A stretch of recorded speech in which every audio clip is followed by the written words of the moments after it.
Havia um tempo que a gente ia ao supermercado apenas para fazer as compras do mês. Hoje eles vendem pneus, vendem brinquedos, vendem televisores, computadores e muito mais. E agora uma nova tendência é a expansão das lojas que oferecem produtos e serviços complementares ao supermercado.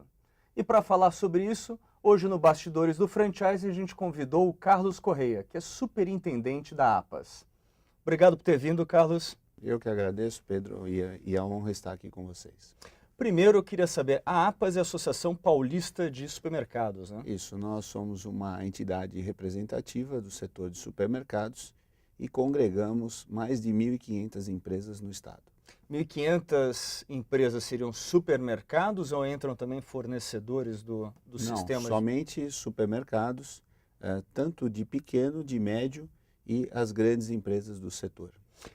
Esse é um setor que vem se consolidando demais. Como é que ele se distribui nesses 1.500 empreendimentos que vocês têm? Olha, nós temos 3 empresas gigantes, que são organizações multinacionais. Nós temos em torno de 50 empresas que faturam até 1 bilhão, entre 100 milhões e 1 bilhão.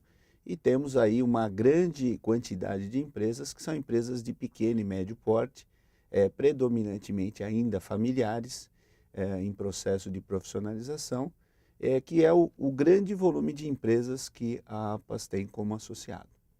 E essa nova tendência de levar espaços maiores, o que era antes as galerias, né? Galerias de serviço, que tinham lá suas lojinhas, e trazer as franquias para operar essas galerias que estão virando quase que mini shopping centers. Como é que você vê essa tendência? O supermercado, em sua maioria, sempre teve uma preocupação em ter alguns serviços complementares. Então, ele tinha, anteriormente, por não ter espaço, ele tinha o jornaleiro na frente do supermercado, ou alguém ali de carrinho de pipoca chaveiro, encostava, né? o chaveiro. Eu me lembro de 20 anos atrás, era o chaveiro só que tinha. Exatamente. Né? Então, o pastel, o chá. essas coisas que alguém chegava ali e falava, posso ficar aqui por aqui? E o dono do comércio dizia, bom, essa pessoa, além de eu ajudá-la, né, que eu sei que ela é daqui da comunidade, do local próximo, eu também vou ter oportunidade de oferecer algo mais. Então, esse pensamento já existia. Não existia de uma forma sistematizada. A partir do instante que hoje há plena oferta de produtos nas redes de supermercados. Hoje a eficiência se tornou preponderante. Prestar serviço é algo que o supermercado tem que fazer não por opção, mas por necessidade. Não está em jogo se tem ou não que prestar, tem que prestar. E se viu na alternativa das galerias comerciais, dos box que já em alguns supermercados já existiam, uma oportunidade de se complementar o mix dos supermercados. Carlos, vocês estão com um convênio que foi assinado entre a APAS e a ABF. O que rege esse convênio? Ele rege um trabalho de inteligência técnica da ABF com relação à franquia, à localização, a mix de produtos e mix de serviços que podem ser disponibilizados para o empresário de supermercados. E do ponto de vista da APAS, uma intenção de dar uma atenção adicional aos franqueados da ABF, com vistas a trazer estas marcas e a estratégia que estas marcas têm de geração de tráfego para dentro do estabelecimento comercial. Carlos, como é que você vê o benefício institucional da ABF e da APAS nesse convênio? Pedro, tanto as empresas devem se preocupar em trazer inovação, trazer novidades para o consumidor, para os seus clientes. A ABF e a APAS estão fazendo isso com seus associados.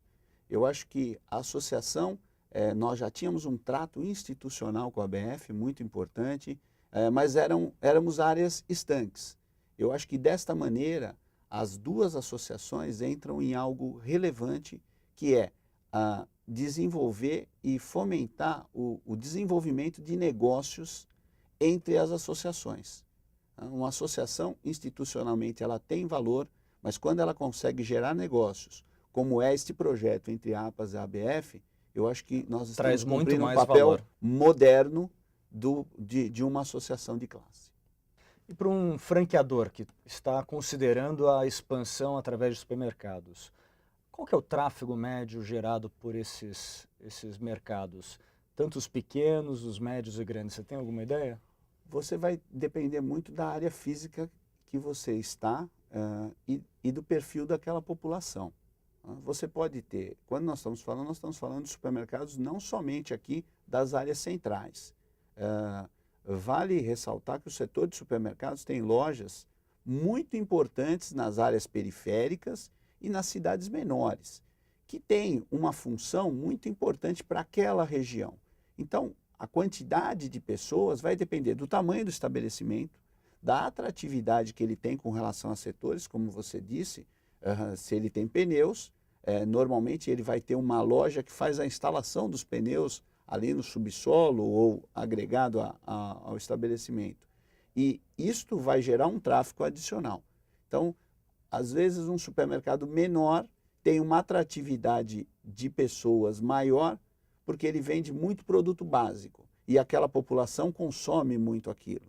E às vezes ele tem um tráfego menor, mas ele tem um ticket médio maior, porque ele atende produtos gourmets.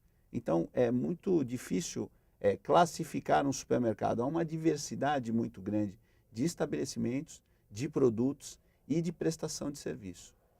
E para o franqueado que está procurando uma opção, qual que é o caminho para ele chegar num supermercado? Ele vai através dos donos do supermercado, através de áreas de expansão? Como é que funciona? Eu vejo assim que o primeiro caminho que ele deve procurar é a própria associação. Ele deve procurar a ABF, que tem tratado muito com a APAS, que tem feito reuniões com a APAS e com os empresários. Ele deve buscar no próprio portal da APAS, onde tem ali diversas informações sobre inaugurações de lojas, sobre investimentos dos supermercados, que a busca é que o supermercado pense nas lojas, nas galerias, no projeto do supermercado. Não depois numa alternativa, olha, sobraram aqueles espaços ali, o que vamos fazer com ele? Porque que ele possa inaugurar o supermercado já com contemplando as lojas. Claro, porque ele vai estar trazendo um ativo grande para o próprio estabelecimento dele, uma maior atração junto ao consumidor. O consumidor é extremamente exigente. Nos nossos números, mais de 80% dos consumidores compram em mais do que 3 lugares. 3 supermercados? Não, 3 estabelecimentos. Então, quanto maior for a atratividade daquele estabelecimento, mais ele vai reter da satisfação e do bolso do consumidor. E se você tivesse que dar uma dica para as redes franqueadoras que estão buscando esse canal de expansão para suas redes, o que você diria? Diria que o setor de supermercados tem crescido a taxas elevadas. A mobilidade social que houve, dados do próprio IBGE mostram que nós temos 50% da nossa população já na classe C. Nós tínhamos um problema que nós tínhamos uma grande parcela da população na classe D e E, e essas pessoas estavam subjugadas a um consumo imediato, então elas não podiam programar compra, elas não faziam uma compra do mês, por menor que fosse, compravam porque na elas venda compravam do bairro. no dia a dia. Com o aumento da renda, com essa mobilidade social, com o argumento do crédito, dos cartões de crédito, está fazendo com que mais pessoas possam ir a estabelecimentos mais estruturados, que é o supermercado, na busca de suprir as necessidades. E os franqueadores estarem presentes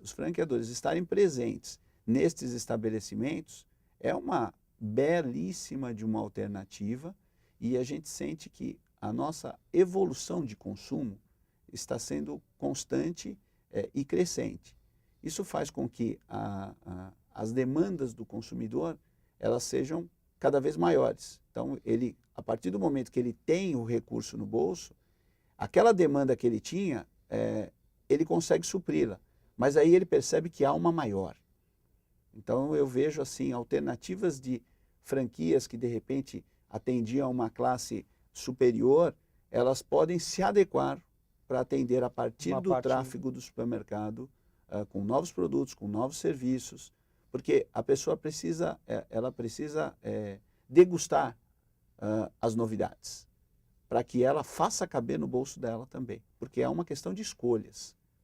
Porque se não fosse isso, Pedro, não haveria nem a TV a cabo e nem o Com celular, certeza. porque a renda não existia e as pessoas fizeram caber no bolso, em detrimento de outras. Então eu acho que a luta hoje do comerciante, do empresário, é com relação às ambições do consumidor. Primeiro as ambições, depois o bolso, para ele fazer caber. E eu acho que a gente está num momento muito bom para isso. Carlos, eu queria agradecer você pelas essas informações que foram riquíssimas e espero vê-lo em outro programa. Obrigado por ter vindo. Obrigado a você.